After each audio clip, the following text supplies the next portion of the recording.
Hello दोस्तों, स्वागत है आप सभी का। आज हम ऊष्मा के 10 इम्पोर्टेंट क्वेश्चनों की बात करेंगे जो पिछले परीक्षाओं में आए हुए क्वेश्चन हैं। तो चलिए क्वेश्चनों की शुरुआत करते हैं। क्वेश्चन नंबर 1, ठंडे देशों में पारा के स्थान पर अल्कोहल को ऊष्मा द्रव्य के रूप में वरीयता दी जाती है क्योंकि ऑप्शन ए है अल्कोहल का द्रव्यांक निम्नतर होता है। ऑप्शन बी है अल्कोहल ऊष्मा का बेहतर संचालक होता है।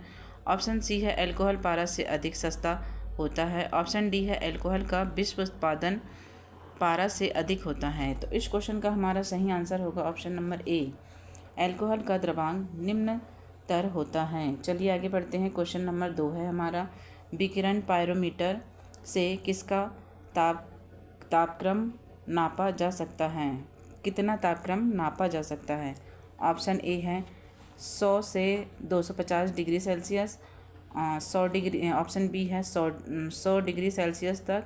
ऑप्शन सी है 250 से 500 डिग्री सेल्सियस तक। और ऑप्शन डी है 800 डिग्री सेल्सियस से ऊपर। तो इस क्वेश्चन का हमारा सही आंसर होगा ऑप्शन नंबर बी, 800 डिग्री से ऊपर का तापक्रम हम पायरोमीटर से माप सकते हैं। चलिए आगे बढ़ते हैं। क्वेश्चन नंबर 3 है हमारा, निम्नलिखित में से कौन ऊष्मा का सर्वोत्तम चालक है? ऑप्शन ए है जल, ऑप्शन बी है पारा, ऑप्शन सी है लकड़ी, ऑप्शन डी है चमड़ा। तो इस क्वेश्चन का हमारा सही आंसर होगा ऑप्शन नंबर बी, पारा ऊष्मा का सर्वोत्तम चालक है। चलिए आगे बढ़ते हैं। क्वेश्चन नंबर 4 है हमारा, काले वस्त्र के मुकाबले श्वेत वस्त्र शीतल क्यों होते हैं? तो ऑप्शन ए है अपने पास पहुंचने वाले सभी प्रकाश को अवशोषित कर लेते हैं। ऑप्शन बी है उनके पास जो भी प्रकाश पहुंचता है उसे वे परावर्तित कर देते हैं। ऑप्शन सी है प्रकाश भेदक नहीं होने देते हैं। ऑप्शन डी है सूर्य के प्रकाश को पूर्णतः शीतल कर देते हैं। तो इस क्वेश्चन का हमारा सही आंसर होगा ऑप्शन नंबर बी, उनके पास जो भी प्रकाश पहुंचता है उसे वे परिवर्तित कर देते हैं। इसलिए तो हमें सफ़ेद कपड़े शीतल ठंडे महसूस कराते हैं। तो चलिए आगे बढ़ते हैं। अगला क्वेश्चन है हमारा क्वेश्चन नंबर 5, जब गर्म पानी को मोटे कांच के गिलास के ऊपर छिड़का जाता है तो वह टूट जाता है, इसका क्या कारण है? ऑप्शन ए है अचानक ही गिलास विस्तारित हो जाता है। ऑप्शन बी है अचानक ही गिलास संकुचित हो जाता है। ऑप्शन सी है जल बाष्पित हो जाता है। ऑप्शन डी है गिलास रासायनिक रूप से जल के साथ प्रतिकृत होता है। तो इस क्वेश्चन का हमारा सही आंसर होगा ऑप्शन ए, अचानक ही ग्लास विस्तारित हो जाता है। चलिए आगे बढ़ते हैं। अगला क्वेश्चन है हमारा क्वेश्चन नंबर 6, किसी मनुष्य के शरीर का सामान्य तापक्रम होता है?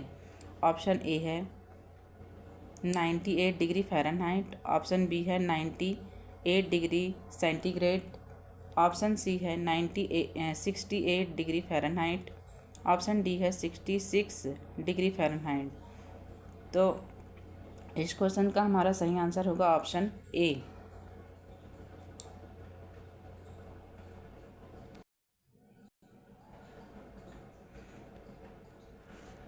तो हमारा क्वेश्चन नंबर 6 का आंसर होगा ऑप्शन ए, 98 डिग्री फ़ारेनहाइट। चलिए आगे बढ़ते हैं। प्रश्न 7, प्रेशर कुकर में भोजन कम समय में तैयार हो जाता है क्योंकि ऑप्शन ए है जल का क्वथनांक बढ़ जाता है। ऑप्शन बी जल का क्वथनांक घट जाता है। ऑप्शन सी भोजन कम ऊष्मा लेता है। यहाँ पर ऊष्मा है, भोजन कम ऊष्मा लेता है। ऑप्शन डी है उपरोक्त में से कोई नहीं। तो इस क्वेश्चन का हमारा सही आंसर होगा ऑप्शन नंबर ए, जल का क्वथनांक बढ़ जाता है इसलिए वह जल्दी उबलने लगता है और हमारा भोजन जल्दी तैयार हो जाता है। चलिए आगे बढ़ते हैं। क्वेश्चन नंबर 8 है हमारा, सूर्य की सतह का ताप होता है? ऑप्शन ए है 600 केल्विन। ऑप्शन बी है 2000 केल्विन। ऑप्शन सी है 6000 केल्विन। ऑप्शन डी है 7000 केल्विन। तो इस क्वेश्चन का हमारा सही आंसर होगा ऑप्शन नंबर सी, 6000 केल्विन। चलिए आगे बढ़ते हैं। अगला क्वेश्चन है हमारा क्वेश्चन नंबर 9, गर्म मौसम में पंखा चलाने से आराम महसूस होता है क्योंकि ऑप्शन ए है पंखा ठंडी हवा देता है।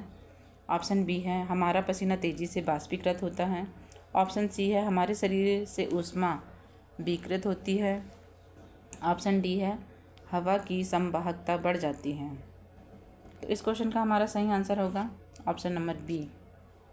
हमारा पसीना तेज़ी से बाष्पीकृत होता है, इसलिए पंखा चलने पर हमें गर्मी के दिनों में आराम महसूस होता है। चलिए आगे बढ़ते हैं। क्वेश्चन नंबर 10 है हमारा, निम्नलिखित में से किसकी ऊष्माधारिता अधिक होती है। ऑप्शन ए है लोहे का टुकड़ा, ऑप्शन बी है जल, ऑप्शन सी है स्वर्ण का टुकड़ा, ऑप्शन डी है बेंजीन। तो इस क्वेश्चन का हमारा सही आंसर होगा ऑप्शन नंबर बी, जल की ऊष्माधारिता सर्वाधिक होती है। चलिए दोस्तों, ये थे हमारे 10 ऊष्मा के इम्पॉर्टेंट क्वेश्चन जो कि पिछली परीक्षाओं में आए हुए हैं। इनको मैंने बहुत मेहनत से छांटा है। आपको वीडियो पसंद आया हो तो लाइक करें, शेयर करें और सब्सक्राइब करें। धन्यवाद।